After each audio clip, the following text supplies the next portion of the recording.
இன் Yang அப்படிங்கிறது என்னன்னா இயற்கையில முரண்பட்ட ரெண்டு விஷயங்கள், அவங்களுக்குள்ள இருக்கிற அந்த வேற்றுமையில் ஒற்றுமை, அந்த டிஃபரன்சியேஷன், டைவர்சிட்டி, யூனிட்டி இன் டைவர்சிட்டி அப்படிங்கிற பேரு நம்ம பார்த்திருப்போம் இல்லையா.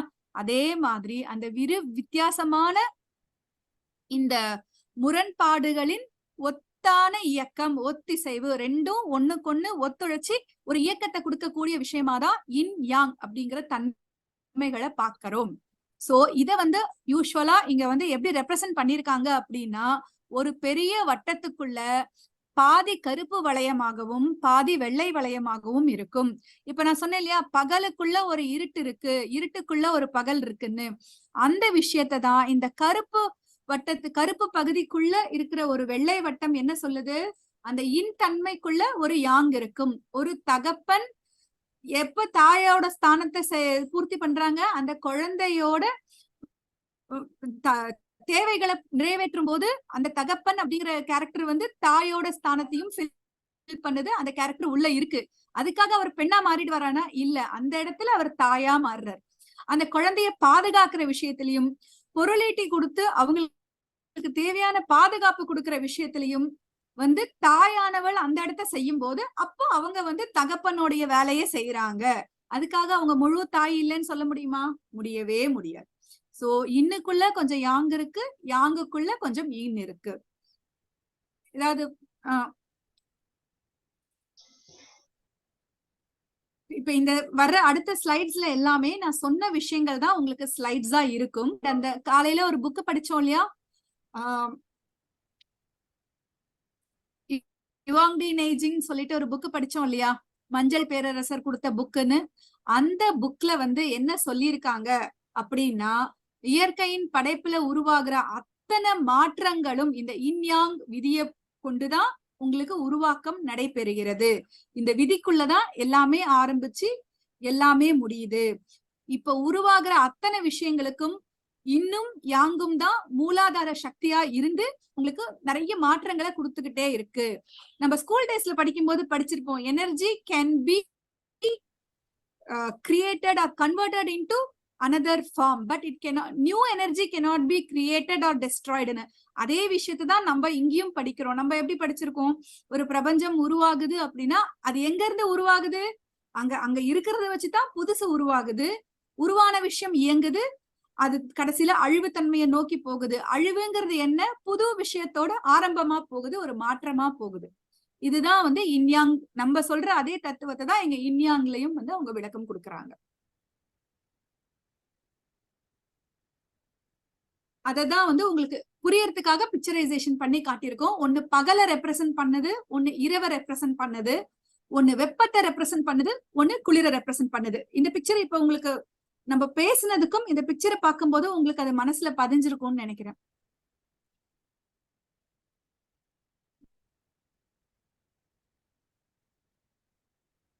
இது வரைக்கும் புரிஞ்சது இல்லைங்களா? இப்ப வந்து என்ன சொன்னோம், தனித்தனியா நம்ம வந்து இன்னுனா என்ன யாங்குனா என்னன்னு பார்த்தோம் இல்லையா. அதே விஷயங்கள் வந்து எல்லா பொருள்லையும் காலையில இப்ப நம்ம வகுப்பை முடிக்கிறதுக்கு முன்னாடி கூட வினோத் சொன்னாரு, ஞாபகம் இருக்கும்னு நினைக்கிறேன். எல்லாத்துலயுமே ஒரு இரு தன்மை இருக்கும், பாசிட்டிவ் நெகட்டிவ் இருக்கும். இப்ப சொல்லிட்டு இருந்தாரு இல்லையா, அந்த விஷயத்தை தான் வந்து இந்த இடத்துல நம்ம சொல்லியிருக்கோம். இப்ப ஒரு நாளைக்குள்ள 24 மணி நேரம் இருக்கு அப்படின்னா அதுல பகல் ஒரு பகுதியா இருக்குன்னா இரவு கட்டாயம் ஒரு பகுதியா இருக்கு. ஆனா ஒரு பகல் ஒரு இரவு சேர்ந்ததைத்தான் நம்ம ஒரு நாள்னு சொல்றோமே ஒழிய ஒரு பகலை மட்டுமே நம்ம வந்து ஒரு நாள் முழு நாள்னு நம்ம சொல்றது இல்ல. அதோட அர்த்தம் என்னன்னா இன் அண்ட் யாங் இரண்டும் கலந்தா மட்டும்தான் ஒரு முழு தன்மை கிடைக்கும். இன்னொரு எக்ஸாம்பிள் கொடுத்திருக்கோம் பாருங்க, ஒரு மனுஷனுக்குள்ளேயே வந்து ஆணும் பெண்ணும் இருப்பாங்க. அதாவது ஒரு ஆணுக்குரிய குணநலன்களும் இருக்கும், பெண்ணுக்குரிய குணநலன்களும் இருக்கும். இப்போ ஒரு வீட்டுக்கு வந்து உள்பக்கம் இருக்கு, வெளிப்பக்கம் இருக்கு. இப்போ நம்ம கிட்டயும் வந்து ஒரு நல்ல குணம் இருக்கும், ஏதோ சில நேரங்கள்ல அந்த கெட்ட குணமும் இருக்கும். சோ ஒரு விஷயம் முழுமை பெறணும் அப்படின்னா அதுக்கு இரு பக்கங்கள் இருந்தா மட்டும்தான் அதை வந்து நம்ம வந்து முழுமை அப்படின்னு வந்து சொல்லுவோம். இப்போ ஒரு காயினை நம்ம எடுத்தோம்னா ஒரு பக்கம் மட்டும் காயின் இருக்கு, ரெண்டாவது பக்கம் ஒண்ணுமே கிடையாது அப்படின்னா அந்த காயின் வந்து செல்லா காசாதான் இருக்கும், நம்ம யூஸ் பண்ணிக்க மாட்டோம். சோ ரெண்டு பக்கமும் இரு விஷயங்களும் இணைந்தால் மட்டும்தான் உங்களுக்கு ஒரு முழு தன்மை, முழு பொருள் எல்லாமே கிடைக்கும். இதுதான் டியூவாலிட்டி அப்படின்னு சொல்லி இந்த இன்யாங்குக்குள்ள சொல்றாங்க.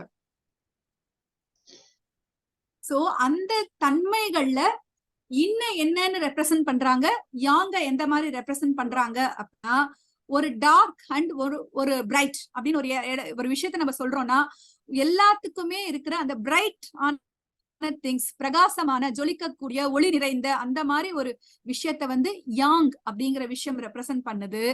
இதுல இருட்டு, இருள், ஒரு ரொம்ப டார்க்கான விஷயங்கள், அந்த மாதிரி விஷயங்கள் எல்லாமே வந்து இன் அப்படிங்கிற விஷயம் வந்து ரெப்ரசன்ட் பண்ணுது. இப்போ யாங் அப்படிங்கிறது ஒரு ஆக்ஷன்ல நடக்குது அப்படின்னா, இன் வந்து அந்த ஆக்ஷனோட விளைவா இருக்குது, அந்த செயலோட விளைவா அந்த இடத்துல மாறக்கூடிய, அங்க தெரியாது. இப்போ பகல் இருக்கு அப்படின்னா நைட் இருக்கிறது நமக்கு தெரியாது, ஆனா இருக்கு. இப்ப நைட் இருக்குன்னா அந்த இடத்துல வெளிச்சம் இருக்கு, நமக்கு தெரியாது, ஆனா அந்த இடத்துல இருக்கு, மறைமுகமா இருக்கு, வெளியே நமக்கு தெரியாதபடி இன்னொரு பக்கமா மறைஞ்சிருக்கு அப்படிங்கிறதுதான். சரிங்களா? அப்படியே நீங்க பார்க்கும்போது இதுல ஒரு டேபுலர் காலமே வச்சு நீங்க சிம்பிளா நம்ம வந்து சொல்லிக்கலாம். இப்ப இந்த டேபிள் நீங்க முழுசா பார்க்கும்போது ஓரளவுக்கு உங்களுக்கு புரியும். இப்ப இன் அப்படின்னா குளிர் அப்படிங்கிற ஒரு தன்மையை கொடுக்கும், ஒரு அசைவற்ற அமைதியான நிலையை கொடுக்கலாம், ஈரத்தன்மையை கொடுக்கலாம், இரவு நேரம், ஒரு கட்டியான சாலிட் பொருள், ஒரு மூவ்மெண்ட் இல்லாத ஒரு ஸ்லோனஸ், மந்தத்தன்மை, ஸ்லக்கிஷ்னஸ், அந்த மாதிரி ஒரு ஸ்ட்ராங் பேஸ், அதாவது நிலைத்த தன்மைன்னு சொல்லும் போது எப்படின்னா அசைவில்லாதன்னு சொல்றது, இந்த நிலம் வந்து நிலையா நிக்குது, அதனாலதான் நம்மளால முடியுது. இது இந்த பூமியோட தன்மை கெட்டித்தன்மை மாதிரி பூகம்பமா வந்துச்சுன்னா நம்ம நிக்க முடியுமா? முடியாது. அந்த மாதிரி ஒரு ஆஸ்பெக்ட்ல நிலைத்த தன்மை, ஸ்டேபிள் அப்படின்னு சொல்லுவோம். இப்ப இறங்குற தன்மையில இருக்குன்னா, அப்புறம் இந்த சுருங்கக்கூடிய தன்மை, சத்துக்கள், நியூட்ரியன்ஸ், அப்புறம் ஒரு ஸ்டேபிள் ஒரு பொருள் அப்படின்றது நம்ம சொல்றோம்.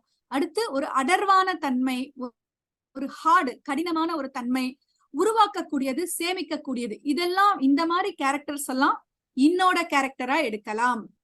யாங்கோடது வந்து வெப்பம் நிறைந்ததா, இப்ப குளிருக்கு ஆப்போசிட்டான வெப்பம், செயலற்ற நிலை, ஒரு இடத்துல வந்து ஒரு அசைவு இல்ல, ஒண்ணுமே இல்ல, அமைதியா இருக்கு அப்படின்னா யாங் அப்படி இருக்கவே இருக்காது.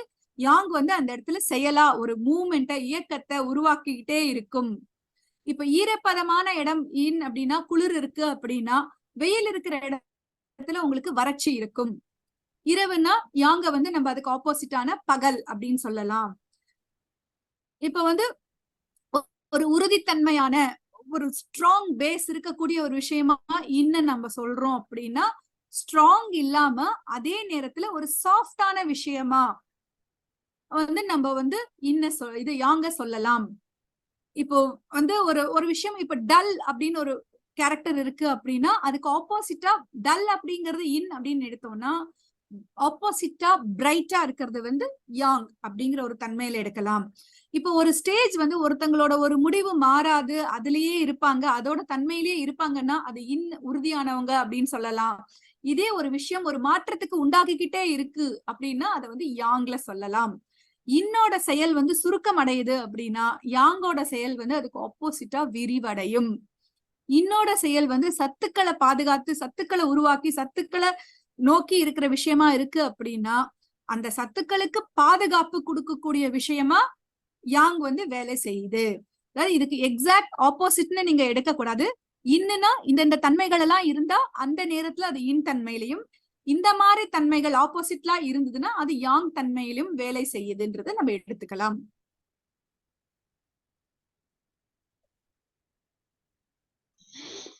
இன் யாங் சிம்பிள் வந்து நான் அந்த சிம்பிள்லயே உங்களுக்கு சொன்னேன் இல்லையா, என்னென்ன மாதிரி இருக்குங்கிறத விளக்குறதுக்காக இன்னும் சில படங்களும் நாங்க உங்களுக்கு கொடுத்துருக்கோம். அதுதான். சோ இப்ப இந்த படத்துல நீங்க பாத்தீங்கன்னா உங்களுக்கு சில வித்தியாசங்கள் புரியும்னு நினைக்கிறேன். ஏதாவது கேள்வி இருக்கா? இப்ப நம்ம பேசணும் இல்லையா, பகல் இரவு, நெருப்பு நீர்னு.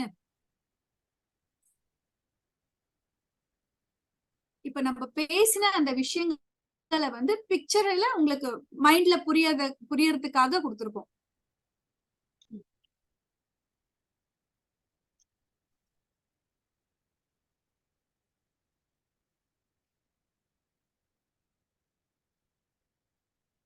சார் போகா 1 2 3ங்கிறது கபிலன் சாரா?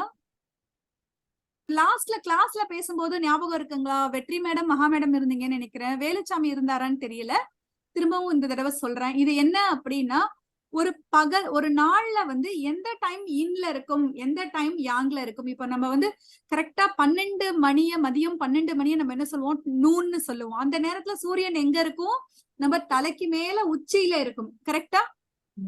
அதே எக்ஸாக்ட் ஆப்போசிட் இரவு நேரத்துல நள்ளிரவுன்னு நீங்க சொல்றது எதை சொல்லுவீங்க? அந்த 12 மணி சொல்வீங்க.